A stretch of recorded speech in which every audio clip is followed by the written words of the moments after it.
लोग आ रहे हैं 12 बजे, मोदी जी तैयार रह गया। और नाश्ता मत कीजिएगा, बढ़िया पकोड़े होते हैं, इससे बढ़िया पकोड़े आपने ज़िंदगी में नहीं। चाय भी मिलेगी, वो आशुतोष जी लेके आएंगे चाय। इससे बढ़िया ईमानदारी वाली सबसे बड़ी बात यह है, आपके मुंह में आज तक ईमानदार पिछले 10 साल से और 20 साल से एक भी कौर लुकमा ईमानदारी का नहीं गया होगा। ये इसकी मेहनत की कमाई का, ईमानदारी का, पसीने का पकौड़े होंगे, बहुत टेस्टी होंगे। आप उस दिन नाश्ता मत कीजिएगा। जुमला पकोड़ा वो रहेगा, वो प्रधानमंत्री जी के लिए होगा।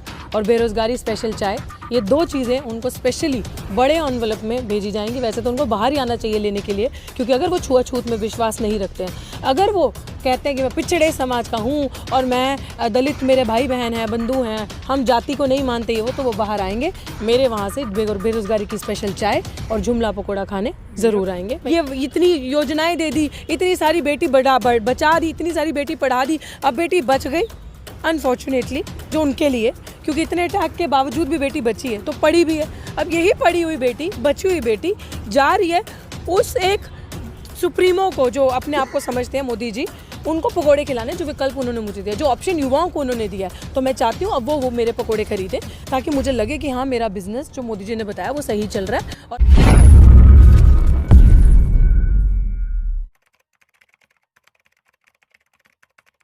और ऋतु का जो मोदी जी ने मजबूर कर दिया इसे लाठियां मार मार के, तो अब ये 17 तारीख को 12 बजे मोदी जी के घर पे पटियाला हाउस के गेट नंबर 4 से चलेंगे हम सब लोग। और मैं इनको कानूनी रक्षा करने के लिए, क्योंकि इनकी जान को खतरा है आरएसएस और बीजेपी से, ये 17 तारीख आने वाली जो है संडे हो गए, क्या दिन है? संडे।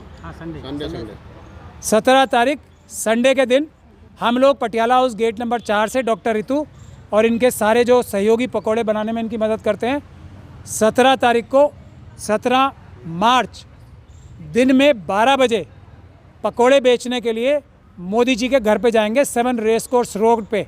मुझे उम्मीद है मोदी जी, अब तो धारा 144 भी हट गई है, ऋतु के ऊपर डंडे नहीं बरसाना।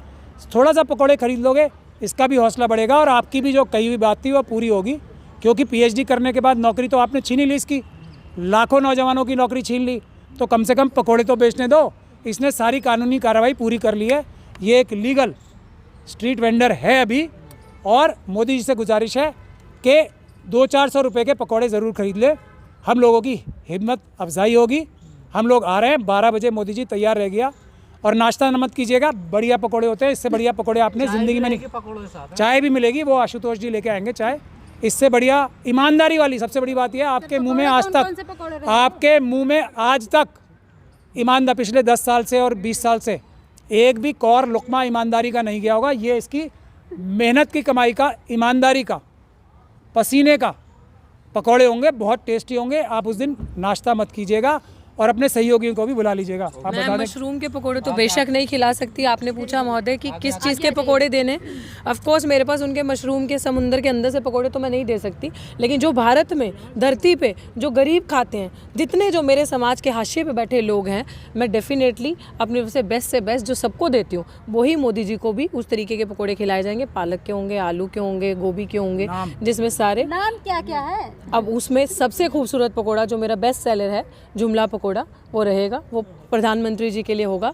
और बेरोज़गारी स्पेशल चाय, ये 2 चीज़ें उनको स्पेशली बड़े एनवलप में भेजी जाएंगी। वैसे तो उनको बाहर ही आना चाहिए लेने के लिए, क्योंकि अगर वो छुआछूत में विश्वास नहीं रखते हैं, अगर वो कहते हैं कि मैं पिछड़े समाज का हूँ और मैं दलित, मेरे भाई बहन हैं, बंधु हैं, हम जाति को नहीं मानते ये तो वो बाहर आएंगे। मेरे वहाँ से बेरोज़गारी की स्पेशल चाय और जुमला पकोड़ा खाने ज़रूर आएंगे। मैं ये चाहती हूँ। मोदी जी को क्यों खिलाना चाहते हैं? मोदी जी को क्यों खिलाना? क्यों? तो जिन्होंने हम जैसे युवाओं को विकल्प दिया है रोजगार का, पकोड़े का, कि तो मैं नहीं खिलाऊं।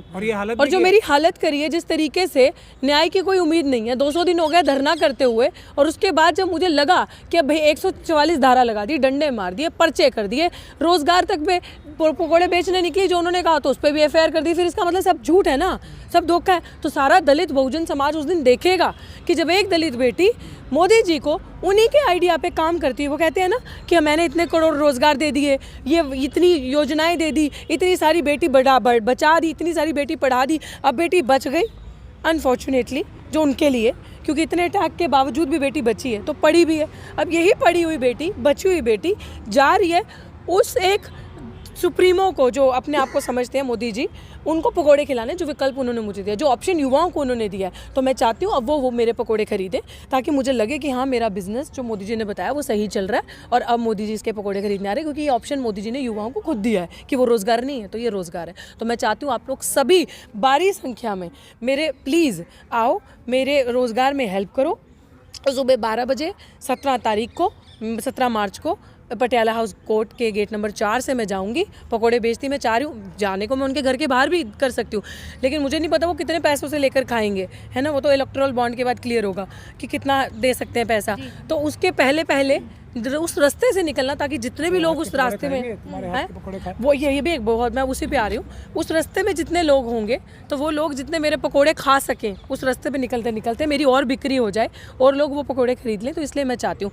और दूसरा बड़ा सवाल ये है कि देखना ये है कि दलित की बेटी को डंडा मिलेगा, पर्चा मिलेंगे, या दलित की बेटी के हाथों के सिर्फ इलेक्शन के टाइम पे पैर धोना और उन पैरों को चरनामृत बना के पीना।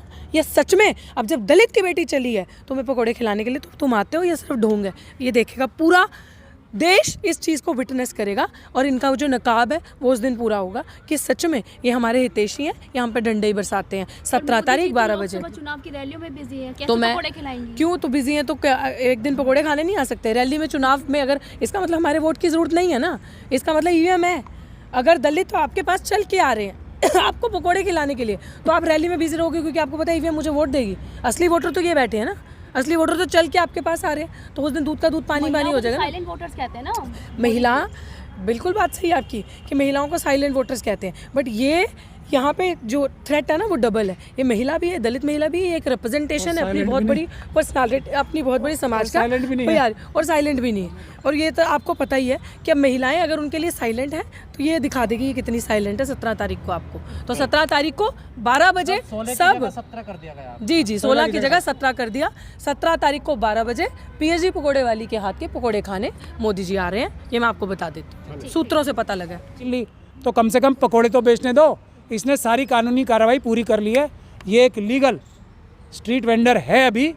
और मोदी जी से गुजारिश है कि 200-400 रुपये के पकोड़े ज़रूर खरीद ले, हम लोगों की हिम्मत अफजाई होगी।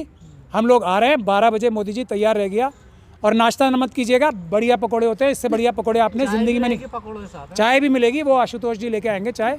इससे बढ़िया ईमानदारी वाली सबसे बड़ी बात यह है, आपके मुंह में आज तक, आपके मुंह में आज तक ईमानदार पिछले 10 साल से और 20 साल से एक भी कौर लुकमा ईमानदारी का नहीं गया होगा। ये इसकी मेहनत की कमाई का, ईमानदारी का, पसीने का पकौड़े होंगे, बहुत टेस्टी होंगे। आप उस दिन नाश्ता मत कीजिएगा और अपने सहयोगियों को भी बुला लीजिएगा। आप मैं बता दें। मशरूम के पकोड़े तो बेशक नहीं खिला सकती। आपने पूछा महोदय कि किस चीज़ के पकोड़े देने, ऑफ कोर्स मेरे पास उनके मशरूम के समुंदर के अंदर से पकोड़े तो मैं नहीं दे सकती।